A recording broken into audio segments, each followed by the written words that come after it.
2022 में इसी ईरान में एक महिला को पुलिस ने सिर्फ इसलिए बेरहमी से मार डाला था क्योंकि उसके बाल खुले हुए थे। अब डर खत्म हो चुका है। अगर मरना ही है तो लड़कर क्यों ना मरे।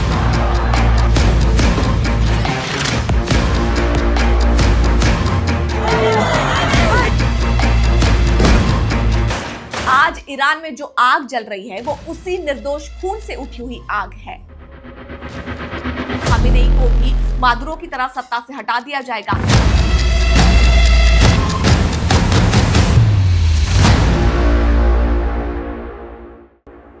ईरान जल रहा है। जी हां, ईरान जल रहा है।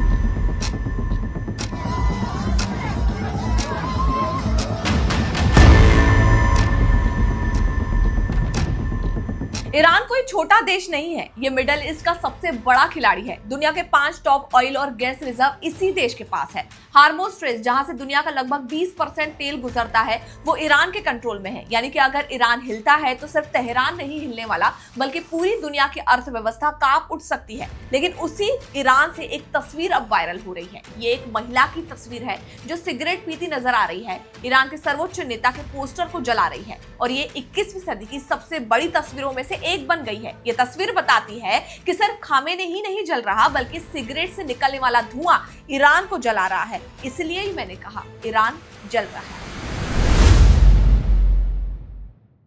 तेहरान बदहाल है, हर तरफ अफरा तफरी मची हुई है। पुलिस के सायरन बज रहे हैं। इजराइल और अमेरिका ने वेनेजुएला में मादुरो के साथ जो कुछ किया है वही करने का मौका और इंतजार वो कर रहा है। लेकिन इन सब के बीच एक महिला की तस्वीर तूफान की तरह वायरल हो रही है। इस महिला के चेहरे पर कोई हिजाब नहीं है, उसके चेहरे पर मास्क भी नहीं है, उसके बाल भी खुले हुए हैं और फिर आयतुल्ला खामेनी के पोस्टर को वो आग लगाती दिखी और उसी आग से उसने सिगरेट जलाई है। और मैं इस तस्वीर को बार बार इसीलिए हाईलाइट कर रही हूँ क्योंकि 2022 में इसी ईरान में एक महिला को पुलिस ने सिर्फ इसलिए बेरहमी से मार डाला था क्योंकि उसके बाल खुले हुए थे, हिजाब ठीक से नहीं पहना हुआ था। आज उसी देश में सर्वोच्च नेता का पोस्टर जलाया जा रहा है, वो पोस्टर जिसे देखना भी गुनाह था।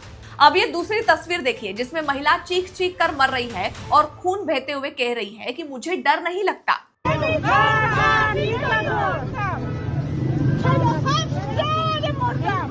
उसकी मौत 47 साल पहले हुई थी जब उसकी आजादी छीन ली गई थी। अब डर खत्म हो चुका है। लेकिन सवाल ये उठता है कि आज ईरान में इतनी आग क्यों लगी है। आज ईरान में इंटरनेट सेवाएं आखिर क्यों बंद कर दी गई है, लैंडलाइन तक बंद है। क्या ईरान में सत्ता परिवर्तन का समय आ गया है? क्या ये सिर्फ ईरानियों की आपसी लड़ाई है या फिर वेनेजुएला का इसमें कोई लेना देना है, कोई संबंध है?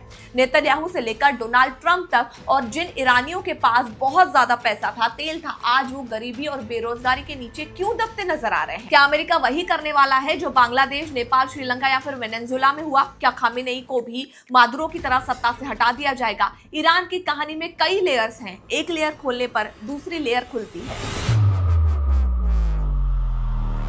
तो सबसे पहले हम आपको बताएंगे कि 2022 में आखिर क्या हुआ था। हम आपको उस महिला के बारे में बताएंगे जिसकी मृत्यु ने ईरान में विद्रोह की आग भड़का दी थी। फिर हम आपको आगे बताएंगे कैसे मादुरो को सत्ता से हटाए जाने से ईरान की जनता में आशा की किरण जगी। अंत में हम आपको ये भी बताएंगे कि अमेरिका और इजराइल इतनी जल्दबाजी आखिर क्यों कर रहा है। और इस वीडियो के साथ आपकी जानकारी में एक और मुद्दा आएगा कि खामेनेई के बाद अगला नेता आखिर कौन होगा। क्या खामेनेई के बाद राजाशाही सत्ता फिर से कायम रहेगी? हम एआई और डिजिटल तानाशाही पर भी चर्चा करेंगे क्योंकि चीन की मदद से ही एआई के जरिए महिलाओं को फंसाया जा रहा है। हम आपको बताएंगे कि शेर का झंडा कैसे लहराया जा रहा है और हम आपको ये भी बताएंगे कि 1989 से पहले ईरान आखिर कैसा दिखता था। क्या वो ईरान स्वर्ग था या फिर आज के ईरान से बेहतर था? चलिए अब आपको सितंबर 2022 में ले चलते हैं। तेहरान की सड़कों पर जहां 22 साल की एक कुर्द लड़की महसा अमीनी को ईरान के मोरल पुलिस ने सिर्फ इसलिए रोका था क्योंकि हिजाब थोड़ा सा ढीला था और उसके बाल दिखाई दे रहे थे। उसके हाथ में कोई हथियार नहीं था, वो किसी भी साजिश का हिस्सा नहीं थी और न ही वो कोई जासूस थी। फिर भी उसे सड़क पर घसीटा गया था, जबरदस्ती वैन में डाला गया था और उस दिन महसा अपने पैरों पर घर नहीं जा पाई। हिरासत में उसके साथ इतनी बेरहमी की गई थी कि वो कोमा में चली गई थी और कुछ दिनों के बाद उसकी मौत तक हो गई थी। और ये समझना बेहद जरूरी है कि महसा अमीनी की मौत कोई अकेली घटना नहीं थी, क्योंकि 2022 से पहले ईरान में हर साल हजारों महिलाओं को मोरल पुलिस गिरफ्तार करती रही है, जहां हिजाब सिर्फ धार्मिक नियम नहीं बल्कि राज्य का कानून बन गया है। यानी कि हिजाब न पहनना सिर्फ अनुशासनहीनता नहीं बल्कि राज्य के खिलाफ अपराध माना जाता है। सरकार ने सोचा था कि एक लड़की की मौत से पूरे देश में डर जो है वो फैल जाएगा, लोग घरों में छुप जाएंगे, लेकिन इसका बिल्कुल उल्टा हुआ है।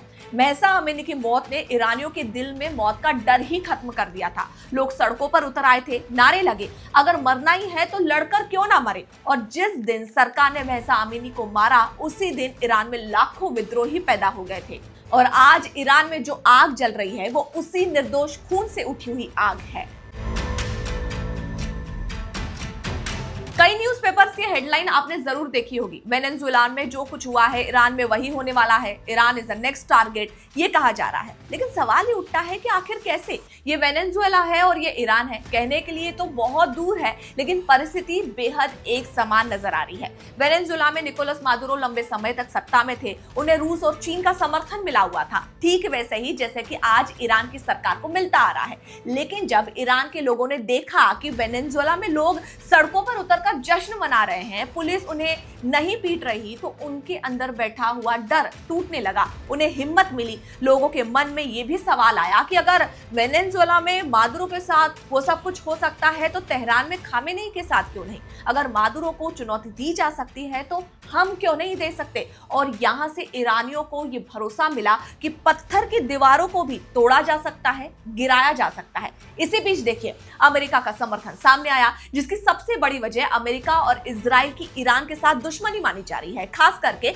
ईरान के परमाणु कार्यक्रम को लेकर, क्योंकि रिपोर्ट्स ये कहती हैं कि ईरान परमाणु बम बनाने के बेहद करीब पहुंच चुका है और अमेरिका और इजराइल जानते हैं कि अगर ये बम खामेनेई के हाथ में लग गया तो उनका शासन उत्तर कोरिया की तरह अछूता हो जाएगा। इसीलिए ही वो चाहते हैं कि बम बनने से पहले ही खामेनेई की सत्ता को खत्म कर दिया जाए। इसी वजह से इजराइल के प्रधानमंत्री नेतन्याहू ने सीधे ईरान की जनता से अपील की है और अमेरिका भी लगातार ऐसी कोशिशें सोशल मीडिया के जरिए करता नजर आ रहा है, जिसका मकसद ईरान की सेना और पुलिस को यह संकेत देना है कि सत्ता का जहाज अब डूब रहा है, सही समय है जनाब, आप उतर जाइए, जनता के साथ आप खड़े हो जाइए, यही आपके लिए बेहतर होगा। लेकिन अगर आप इन तस्वीरों को देख के ये सोच रहे हैं कि अमेरिका और इजराइल तो ईरान के मसीहा बन के खड़े हैं, तो जरा रुक जाइए। सच्चाई ये बिल्कुल नहीं है। अमेरिका और इजराइल ईरानियों के मददगार नहीं है। अमेरिका ने ईरान पर जो पाबंदियां लगाई है, उन्हीं की वजह से आज लाखों लोग देश छोड़ने पर मजबूर हो गए हैं। देखिए, अमेरिका का तरीका अक्सर यही होता है, पहले पाबंदियां लगाओ जिससे सरकार पर दबाव आए, लेकिन इससे असली चोट जो लगती है वो आम आदमी को लगती है। जब रोजगार नहीं रहता, जब महंगाई बढ़ जाती है और दवाइयां मिलना मुश्किल हो जाती है, तब इंसान को न राजनीति याद आती है और न ही धर्म याद आता है। ईरान में भी यही हुआ है। कैंसर, अस्थमा और डायबिटीज जैसी बीमारियों की दवाइयां अस्पताल में कम होने लग गई हैं, क्योंकि पैसे और लेन देन के सारे रास्ते अब बंद होते नजर आ रहे हैं। इन पाबंदियों की वजह से ईरान में महंगाई बहुत ज्यादा बढ़ गई है। जनता एक तरफ सरकार से परेशान हो गई है, दूसरी तरफ देखिए इन बाहरी दवाइयों से सरकार टैक्स पर टैक्स लगाई जा रही है, बढ़ाते जा रही है, जिससे लोगों का गुस्सा भी और बढ़ रहा है। इसी वजह से जो लोग सालों से चुप थे, वे अब खुलकर सामने आने लगे हैं। उधर इजराइल ने ईरान को बाहर से कमजोर करने की पूरी कोशिश की है। उसने हमास और हिजबुल्लाह जैसे ईरान के करीबी संगठनों पर लगातार हमले किए हैं। इससे लोगों को ये महसूस होने लगा है कि खामेनेई की सरकार उतनी ताकतवर अब रही नहीं है जितना वो खुद को दिखाती रही है। जब शासक कमजोर दिखने लगे और पेट भी खाली हो तो डर खुद ब खुद खत्म हो जाता है। और इसीलिए ही आज ईरान में लोग कह रहे हैं, न गाजा न लेबनान, पहले ईरान। देखिए, ईरान एक समय बहुत अमीर देश हुआ करता था, तेल की कोई कमी नहीं थी, लेकिन आज वहां के आम लोग गरीब हो गए हैं, क्योंकि सरकार ने लोगों की पढ़ाई, नौकरी और इलाज पर पैसा लगाने के बजाय हमास, लेबनान और यमन के युद्धों पर अरबों डॉलर खर्च कर दिए हैं। ईरानी जनता ये भी देखकर हैरान है, एक तरफ जहां आम लोग महंगाई और बेरोजगारी से जूझ रहे हैं, वहीं नेताओं और मुल्लाओं के बच्चे अमेरिका और कनाडा में ऐश करते नजर आ रहे हैं। यही फर्क लोगों के गुस्से को और बढ़ा रहा है। इसके अलावा एक और बड़ी वजह निकल के आ रही है, सत्ता की विरासत। खामेनेई बीमार हैं, बूढ़े हो गए हैं और अब ऐसी चर्चा चल रही है कि वो अपने बेटे मुश्तबा को सर्वोच्च नेता बनाना चाहते हैं। यहाँ बात लोगों को सबसे ज्यादा चुभ रही है क्योंकि 1989 की क्रांति इसी के लिए हुई थी कि पिता के बाद बेटा राजा ना बने। लोगों को लग रहा है कि एक राजा हटाया गया, अब दूसरा धार्मिक राजा बैठाया जा रहा है। ऊपर से राष्ट्रपति मसूद से जो थोड़ी बहुत उम्मीदें थी वो भी टूट गई हैं। न कानून बदला है, न इंटरनेट खुला है। इससे जनता को साफ समझ में आ गया है कि ईरान की असली ताकत राष्ट्रपति के पास नहीं बल्कि सर्वोच्च नेता के पास है। जब लोगों को यह एहसास हो गया है कि वोट से तो बदलाव होने ही नहीं वाला है, तभी से विरोध तेज हो गया है। अब ये भी सिर्फ सरकार के खिलाफ नहीं बल्कि अब ये पहचान की लड़ाई बन गई है। लोग इस्लामी झंडे की जगह पुराने शेर और सूरज वाले झंडे लहरा रहे हैं। वो खुलकर कह रहे हैं कि उन्हें धार्मिक शासन नहीं बल्कि एक सामान्य धर्मनिरपेक्ष ईरान चाहिए। इसी सोच के साथ अब रजा पहलवी का नाम सामने आने लगा है। रजा पहलवी ईरान के अंतिम शाह के बेटे हैं। लोग उनके नाम पर नारे लगा रहे हैं क्योंकि वो मौजूदा अत्याचार से तंग आ चुके हैं। वो पुराने दौर की ओर देख रहे हैं। शाह के समय में महिलाएं स्वतंत्र थी। लोग खुले तौर पर खेलते हंसते नजर आते थे, संगीत सुनते थे, जीवन का मजा ले रहे थे। लेकिन उस समय भी गुप्त पुलिस थी और राजनीतिक कैदी भी थे। आज हालात उससे बुरे हो गए हैं। महिलाओं पर सबसे ज्यादा इसका असर पड़ रहा है। उन्हें मजबूर किया जा रहा है कि वो हिजाब पहने। अगर कोई हिजाब ढीला कर देता है तो उसकी गलती मानी जाती है। पुलिस उसे रोकती है, पीटती है, जेल में डाल देती है। सड़कों पर निकलना भी मुश्किल हो जाता है। इंटरनेट बंद कर दिया गया है। डिजिटल निगरानी की वजह से महिलाएं अपनी आवाज ऑनलाइन भी उठाने से डरती नजर आ रही हैं। आर्थिक संकट और दवाइयों की कमी ने महिलाओं की मुश्किलों को और बढ़ा दिया है। अस्पतालों में जीवन रक्षक दवाइयां नहीं मिल रही। रोजमर्रा की जिंदगी में खाने पीने की कमी हो गई है। महिलाओं को यह भी देखना पड़ रहा है कि मुल्लाओं के बच्चे विदेश में सुरक्षित हैं, आराम से जिंदगी जी रहे हैं, जबकि वो उनके देश में अपनी ही आजादी के लिए लड़ती नजर आ रही हैं। सत्ता तुरंत बदलना आसान नहीं। ईरान को रूस और चीन का समर्थन मिला हुआ है। सरकार कड़ी है, इसीलिए ही विरोध अब रातों में होने लगा है, छतों और खिड़कियों से होने लगा है ताकि पहचानना मुश्किल हो सके। इससे छिपे विरोध की तरह देखा जा रहा है। सरकार अब स्मार्ट कैमरे और एआई तकनीक से लोगों को ट्रैक करती नजर आ रही है। महिलाएं पुलिस और डिजिटल निगरानी में दोनों से लड़ रही हैं। हर सिगरेट पीने वाली, हर बिना हिजाब वाली महिला इस डिजिटल तानाशाही को चुनौती दे रही है। इसके साथ ही लोगों का गुस्सा सिर्फ रोजमर्रा की मुश्किलों पर नहीं बल्कि अब तो ये भी देखने के लिए मिल रहा है कि सामाजिक और आर्थिक असमानता कितनी गहरी हो गई है। महिलाओं का साहस और उनका नेतृत्व ईरान की क्रांति को सबसे बड़ी ताकत दे रहा है। लेकिन अब सवाल ये खड़ा होता है कि इस लड़ाई में आखिर जीतेगा कौन? जनता, खामेनेई, अमेरिका, इजराइल या फिर तकनीकी कंपनियां? इसका जवाब इस बात पर निर्भर करता है कि ईरान की सेना यानी कि IRGC किसके पक्ष में खड़ी होती है। ईरान की IRGC सिर्फ सेना नहीं बल्कि ये देश की राजनीति और अर्थव्यवस्था में बहुत बड़ी ताकत रखती है। देश की आधी अर्थव्यवस्था इसी के हाथ में है। इसीलिए ही विशेषज्ञ मतलब एक्सपर्ट्स का मानना है कि वो आसानी से हार नहीं मानेगी।